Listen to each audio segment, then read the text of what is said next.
ताज़ा खबरों के लिए देखते रहिए खुलासा times news.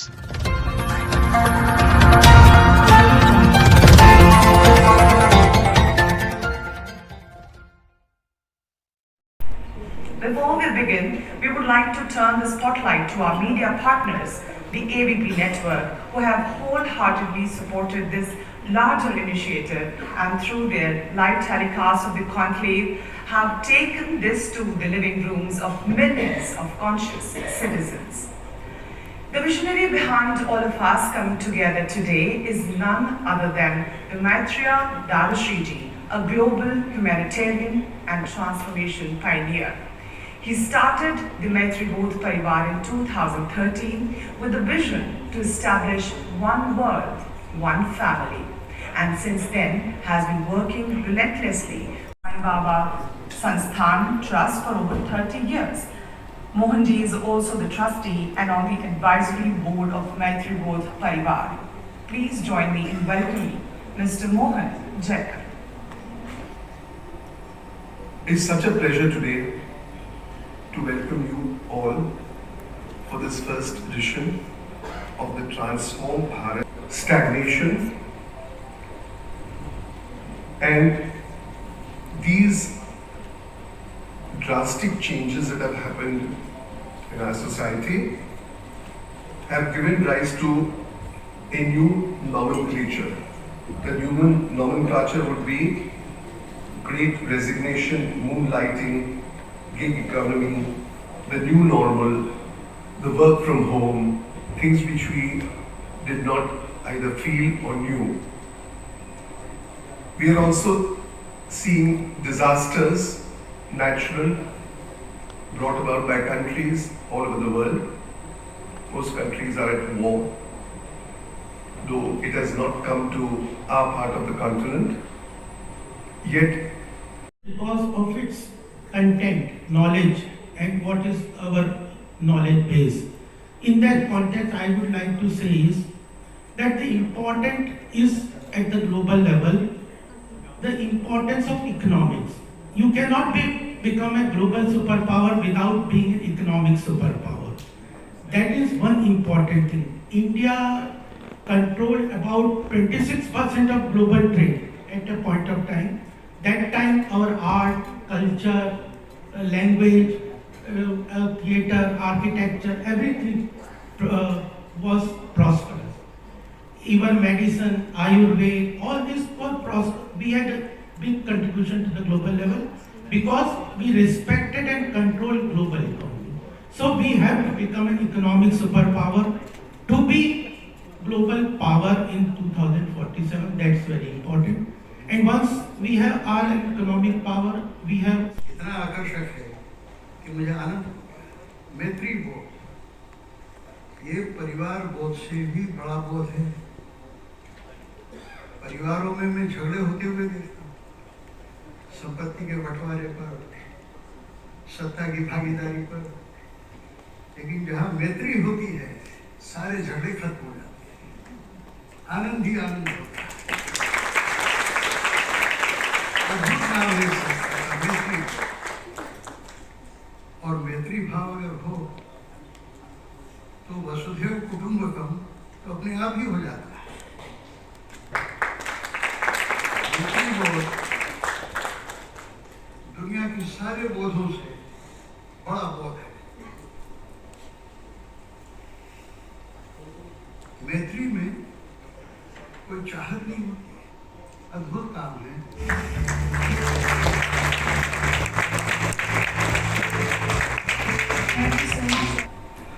The topic that I have been giving, that the long road back towards responsible journalism, it says that probably the journalism is no more responsible right now. So I'll do a quick poll. How many of you think that media is responsible in this country? Those who think yes can raise your hand.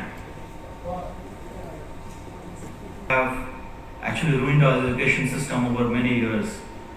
I am the biggest advocate that what liberal art is in the doing a story in, let's say, a BJP ruled state, all the Congress workers. जिस जनता जनार्दन की आवाज ABP news के जरिए देश की संसद तक पहुंच जाती और सरकार फौरन एक्शन में नजर आती है। वो जनता ये कहती है। एबीपी न्यूज का हम बहुत धन्यवाद करते हैं कि आपने हमारी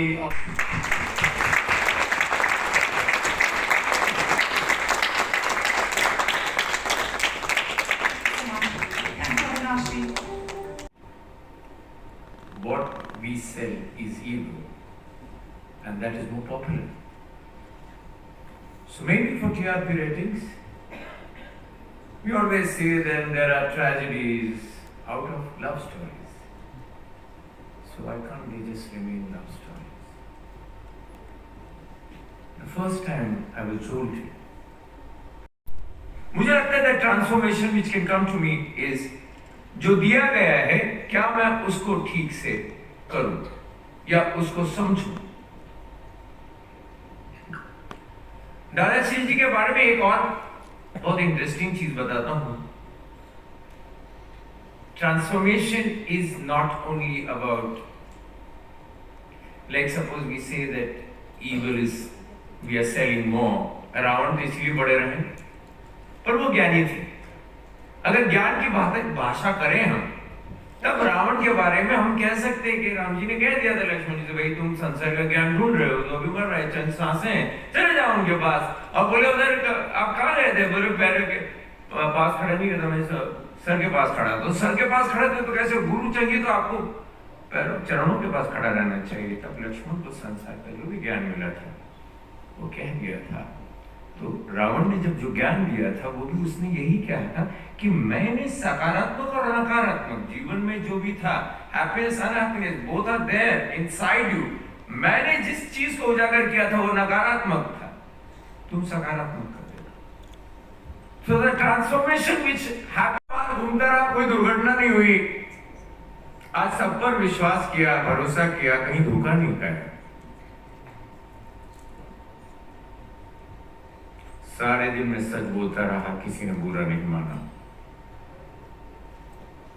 सबसे चमत्कार बात ये रही, जब मैं घर लौटा तो मैंने अपने को ही पाया।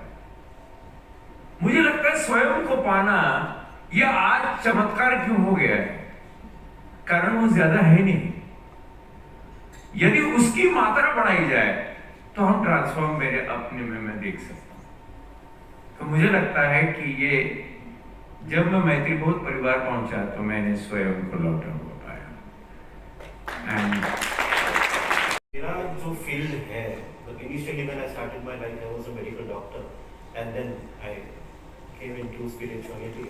आध्यात्मिक पथ पकड़ के आगे चल रहा हूँ मैं। तब मुझे ऐसा लगा कि ये बहुत सारे प्रश्न हैं और उन सभी प्रश्नों का जवाब देना बहुत जरूरी है। वर्जन्स ऑफ ट्रूथ सत्य देखते हुए आप सब लोग क्या क्या समझोगे? आप अपने दिमाग के अंदर अपने सोच के द्वारा आप जो अंडरस्टैंडिंग इस वाक्य से संदेश से लेके आएंगे वो अलग अलग ट्रूथ बन जाता है। जस्ट बैठ के देख के कि शायद बदलेंगे आप, शायद किसी को पीछे लगेगा शायद बदला लेंगे आप, बदला लेंगे हम। ऐसे भी हो सकता है कोई ये सोच के भी चले जाए बाहर। ये हो रहा है। आज हमें खाने का टाइम हो गया, तो खाना टाइम हो इसलिए खाना है। तो कोई है जो छोटे बच्चे हैं वो इतनी देर में खाने पर चले जाएंगे। हमें अपने आप को कहीं पर एक स्तर पे उठाना पड़ेगा। किसी और को ठीक करना है तो आपको एक्स्ट्रा करना ही होगा। उसकी शक्ति लगेगी, पावर लगेगी, गाइडेंस लगेगा। And that is why we always keep telling you that we are there. Together we can do it. ये जगह ट्रांसफॉर्म भारत रियलिटी में बदलाव लाने के लिए बैठा है। Of the heart, and with calmness, clarity and confidence make decisions and choices that serve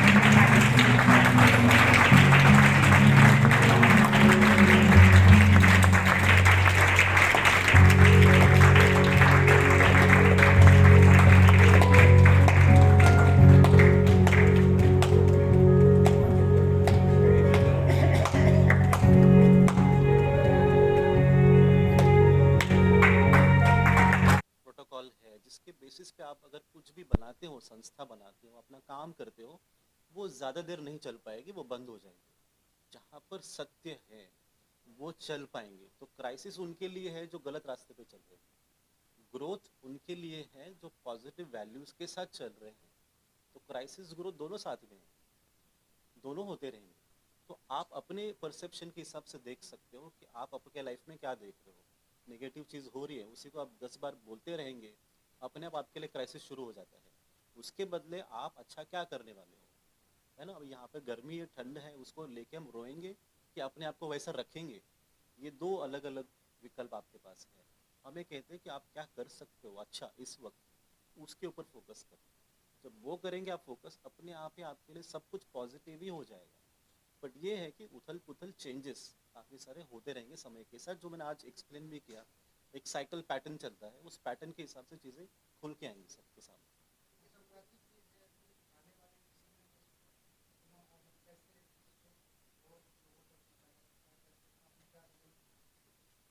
देखिए, इसके लिए ना बहुत सिंपल सी चीज़ है। एक तो अवेयरनेस, जागरूकता, वो हमको और लोगों तक पहुंचाना है। उनको बस बताना है कि अपने भीतर वो बदलाव लेकर आए, मतलब अच्छा व्यक्ति बनने की कोशिश करें भीतर से। बाहर से आपको कुछ एक फेक कुछ क्रिएट नहीं करना है, झूठापन नहीं लाना है। आप संत महात्मा के कपड़े वस्त्र पहनने से आप संत महात्मा नहीं बनते हो, आपको अंदर से बनना है और सहज होना है। ऐसा नहीं कि आपको पूजा पाठ करना है और धार्मिक बनना है, माला पहनना है, टीका लगाना है, ऐसा भी नहीं है। आपको बहुत सहज बनना है। सहज बन जाते हो, आप कुछ भी पहने, कैसे भी रहे, पर आप इस आसपास के प्रकृति के साथ रहना सीखते हो, लोगों के साथ रहना सीखते हो। ये प्रकृति फिर से आपको तकलीफ नहीं पहुंचाएगी, जैसे आपने कोविड के टाइम पे देखा। तो आप सभी को उस बदलाव को समझते हुए आगे चलना होगा। अच्छा दादाजी, एक क्वेश्चन है, पहले क्वेश्चन है, दिल्ली एनसीआर में कोविड के बाद सुसाइड केस भी बहुत बढ़े। हाँ हाँ, तो इस चीज़ के लिए कोई आपका कोई सुझाव सरकार के लिए या एडमिनिस्ट्रेशन के लिए कि किस तरह से हम इसको टैकल करें? देखो सुझाव यही है, जहाँ पर भी देखो ये मेंटल हेल्थ है, मन की अवस्था जब नीचे नीचे गिरती है, तब उसे बस वो खाई देखती है, उसे मदद मिलती नहीं है, सहायता मिलती नहीं है। हमें सभी को मदद, एक एक स्टेप लेना होगा। सिर्फ सरकार ही नहीं, जितने एनजीओज हैं या आसपास जो लोग रहते भी हैं, आपके दोस्त भी है, परिवार के सदस्य है, ऐसे जो भी लोग आपको दिखते हैं, तो एक सबसे इम्पोर्टेंट काम ये होता है कि उनको सुनना। जो तकलीफ में है, जिनके अंदर सुसाइडल टेंडेंसी है, उनसे बात करके उनकी बातों को समझना, उसके बाद अपने आप ही हल निकलेगा। बात ये होता है कि वो अपने आप को बंद कर देते, सबसे कट कर देते हैं, और उसके बाद और वो भीतर गहरे जाते रहते हैं। वो रोकने के लिए किसी को तो वहाँ तक पहुँचना है, और पहुँचने के लिए सभी को तैयार होना पड़ेगा।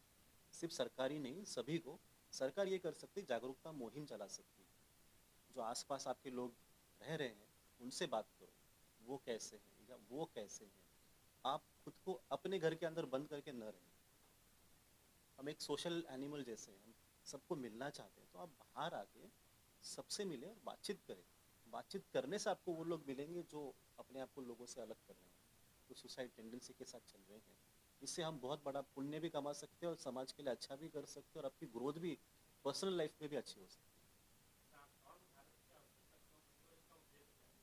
देखो, जैसे आप ये देख लेना कि अगर आप आपकी ज़िंदगी में आज खुश हो और आपको ये लगता है कि सब कुछ परफेक्ट है, तो ट्रांसफॉर्म भारत की ज़रूरत नहीं है।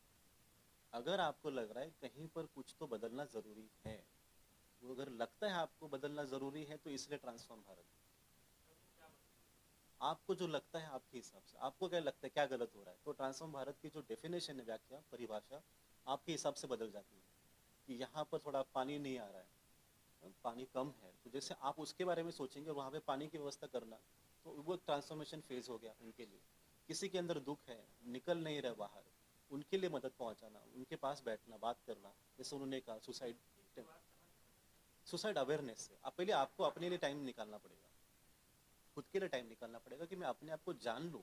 इसका सरल रास्ता ये होता है, खुद को जान लेंगे आप, तो आप सबको जान लेंगे। अब करते क्या है, पहले हम दूसरों को जानने की कोशिश करते हैं, खुद को बाद में जानते हैं। आध्यात्मिक रास्ता क्या कहता है कि पहले खुद को जानो फिर दूसरों को जानो। तो शुरुआत आपको वहाँ से करनी होगी। पुस्तक पढ़ने की ज़रूरत नहीं, खुद को पढ़ो आप, कि मैं कैसा हूँ, मेरे विचार कैसे, बस उतना ही आपको देखना है।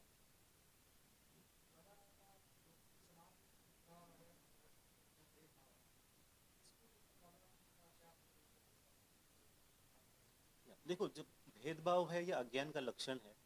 आप जब एक व्यक्ति, दो व्यक्ति, चार व्यक्ति जो लोग आपके घर में हैं और सब लोग एक दूसरे को इस तरह से देखते हैं कि वो छोटा है या वो बड़ा है,